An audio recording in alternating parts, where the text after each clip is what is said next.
नारायण नारायण। प्रिय भक्तों, मेरे YouTube चैनल हिंदू भक्ति में आपका स्वागत है। निर्जला एकादशी हिंदू धर्म की सबसे कठिन लेकिन अत्यंत पुण्यदायी एकादशी मानी जाती है। ये ज्येष्ठ मास के शुक्ल पक्ष की एकादशी को आती है। इस दिन बिना जल के उपवास रखा जाता है, इसीलिए इसे निर्जला एकादशी कहा जाता है। इस व्रत को करने से सभी 24 एकादशियों का पुण्य एक साथ प्राप्त होता है। एक बार की बात है, पांडवों के बीच सबसे बलशाली भीमसेन को भोजन से बहुत प्रेम था। जब भगवान श्री कृष्ण ने पांडवों को एकादशी व्रत करने की सलाह दी, तो सभी पांडव व्रत करने लगे।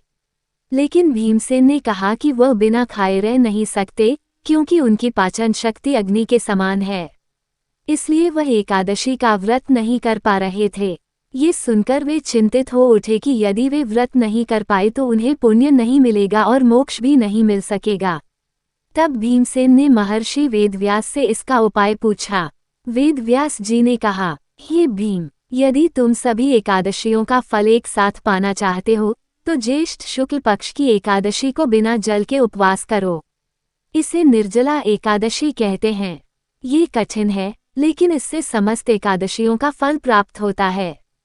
भीमसेन ने इस कठिन व्रत को पूरी श्रद्धा से किया। उन्होंने पूरे दिन जल और अन्न नहीं लिया और रात्रि में जागरण किया।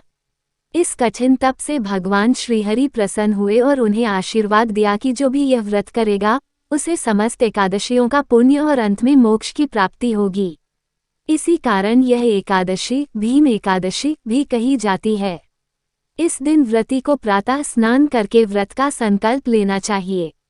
पूरे दिन जल का त्याग कर भगवान विष्णु की पूजा करनी चाहिए। रात्रि में जागरण और हरिनाम संकीर्तन करना अत्यंत फलदायी होता है। अगले दिन द्वादशी को ब्राह्मणों को अन्न, वस्त्र और दक्षिणा देकर व्रत का पारण करना चाहिए। निर्जला एकादशी का धार्मिक और आध्यात्मिक महत्व बहुत बड़ा है। जो व्यक्ति इस दिन सच्चे मन से व्रत करता है, वह सभी पापों से मुक्त हो जाता है। यह व्रत जीवन में सुख, शांति, आरोग्य और मोक्ष देने वाला है। अगर कोई व्यक्ति साल में एक भी एकादशी नहीं कर सकता, तो केवल निर्जला एकादशी करने से सभी एकादशियों का फल प्राप्त कर सकता है। इस प्रकार निर्जला एकादशी व्रत की कथा हमें ये सिखाती है कि श्रद्धा, संकल्प और तप से कोई भी कठिन साधना संभव है और ईश्वर कृपा प्राप्त की जा सकती है।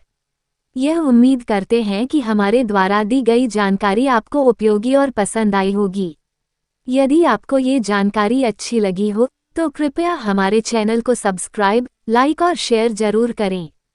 व्रत कथा और धार्मिक जानकारी के लिए हमारे YouTube चैनल हिंदू भक्ति के साथ जुड़े रहें। हम हमेशा नई और रोचक जानकारी लाते रहेंगे।